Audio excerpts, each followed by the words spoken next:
तिगाड़ा काम बिगाड़ा। 3 बहुओं के रवैये से सासू माँ बहुत परेशान थी।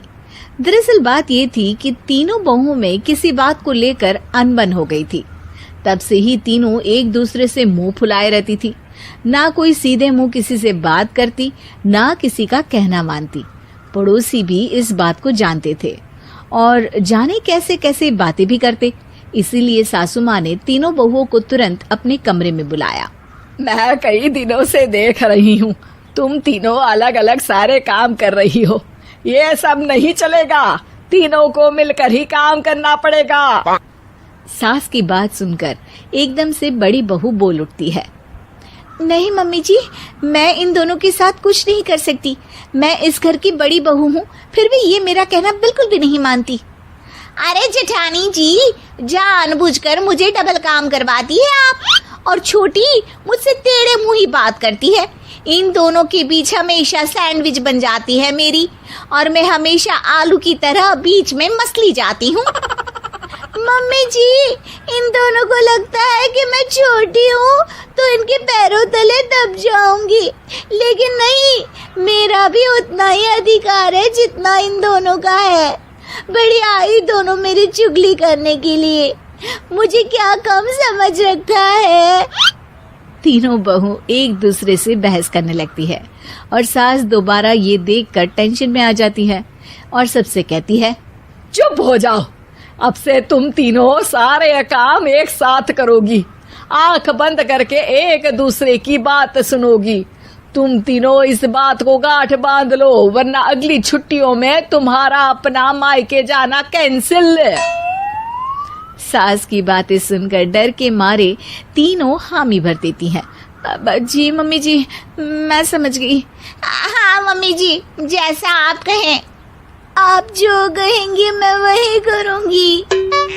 तीनों बहू सास की बात को गांठ बांध लेती है और वादा करती है कि अब से सारे काम वो तीनों एक साथ मिलकर ही करेंगी। ये सब देखकर सास खुश हो जाती है और वहाँ से चली जाती है। नीचे जाकर वो देखती है कि घर में शर्मा जी आए हुए होते हैं।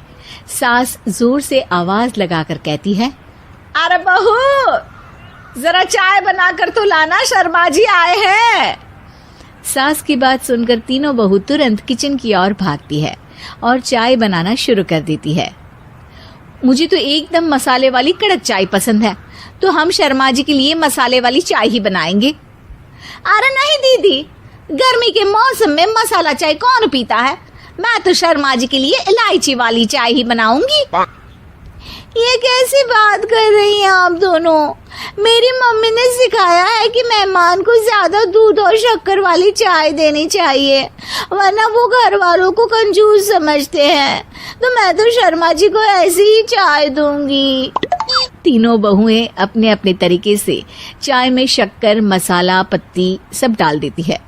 उबलने के बाद तीनों मिलकर चाय बाहर लेकर जाती है और शर्मा जी और सासू माँ को देती हैं।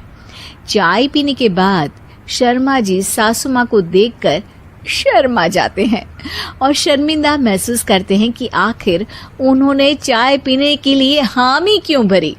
सासू माँ भी चाय पीना शुरू करती है और कहती हैं, अरे बहू, ये कैसी चाय बनाई है? चाय है या मीठे दूध की बासुंदी? हाँ, चाय अच्छी नहीं लगी क्या? कोई बात नहीं, हम पराठा बनाकर लाते हैं। चलो चलो अंदर। हाँ हाँ चलो। हाँ, आती हूँ मैं भी। नहीं नहीं, मेरा पेट चाय नहीं चौपट कर दिया वही काफी है। पराठे से पोपट नहीं करवाना, मैं तो चलता हूँ।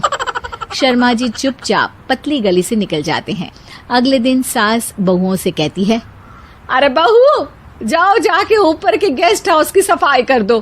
कल हमारे यहाँ मेरे दूर के रिश्तेदार आने वाले हैं, तो पूरे कमरे को चमका देना, समझी? तीनों बहू सास की बात को मानकर ऊपर सफाई करने चली जाती हैं और तीनों कमरे की सफाई चालू कर देती है। बड़ी बहू मकड़ी के जाले साफ करती है, तो बीच वाली झाड़ू लगाना और छोटी वाली सर्फ डालकर जमीन धोना शुरू कर देती है। अरे दीदी, जेठानी जी, अभी मैंने पूरी फर्श धोई और आप फिर से धूल नीचे गिरा रही हैं। और मछली जेठानी जी, आप बिना झाड़ू की धूल यहाँ छटक रही हैं। अरे तीनों को साफ करना है, एक साथ सफाई करते हैं ना। अरे वही तो, हम साथ साथ हैं, घर साफ साफ है। तीनों बहू ऐसे ही काम में उलझ जाती है और 2 घंटे तक एक ही कमरे की सफाई करती रहती है। बहुत देर से अपनी बहुओं को ना देखने के कारण सास ऊपर कमरे में उन्हें देखने जाती है, लेकिन कमरे में घुसती ही वो गीली फर्श पर फिसलने के कारण नीचे गिर जाती है। ओरी मोरी मैया, हड्डी मरोड़ के रख दी। आए मेरी तो कमर ही टूट गई रे। तीनों बहुएं सास को उठाती हैं और बिस्तर पर सुला देती है। अरे मेरे हाथ पैर दर्द कर रहे हैं, दबा दो, आराम मिलेगा। हाँ जी माँ जी। अरे जी माँ जी, जी माँ जी। और तीनों बहुएं एक साथ सास के हाथ को दबाना शुरू कर देती हैं। माँ की तो चीख ही निकल जाती है और नतीजा ये होता है कि सास के बचे हुए शरीर में भी दर्द उठ जाता है। हाय राम, ये क्या कर दिया तुम तीनों ने। अरे मेरी तो किस्मत ही फूटी है कि तुम जैसी बहुएं मुझे मिली। हे भगवान, पूरे शरीर में दर्द बढ़ गया है। अब तो पता नहीं कि चल भी पाऊंगी या नहीं। माफ करो, मुझे गलती हो गई मुझसे कि तुम तीनों को एक साथ काम करने के लिए बोला। सोचा था तीनों मिलके अच्छे से काम करेगी, लेकिन बड़े बुजुर्ग सही कहते थे कि 3 तिगाड़ा काम बिगाड़ा। तुम लोगों ने ये बात ना आज साबित करके दिखा दी। तुम तीनों को तो समझाना यानी मानो भैंस के आगे भी न बजाना है। तुम्हें अकेले अकेले काम करना है ना, तो अब से तुम अकेले ही अपना अपना काम करो। तीनों बहुएं वहां से जाने लगती है। अरे कहाँ जा रही हो? आप ही ने तो कहा कि अपना अपना काम करो, तो मुझे मुल्तानी मिट्टी लगानी है। अरे मुझे भी तो नेल पॉलिश लगानी है, मुझे ना मेहंदी लगानी है। सास अपना सर पीट लेती है और कहती है, अरे मुझे भी लगाना है कुछ। क्या माँ जी? क्या माँ जी? क्या माँ जी? तुम्हारे घर वालों को फोन तुम्हारी हरकतें बताने के लिए।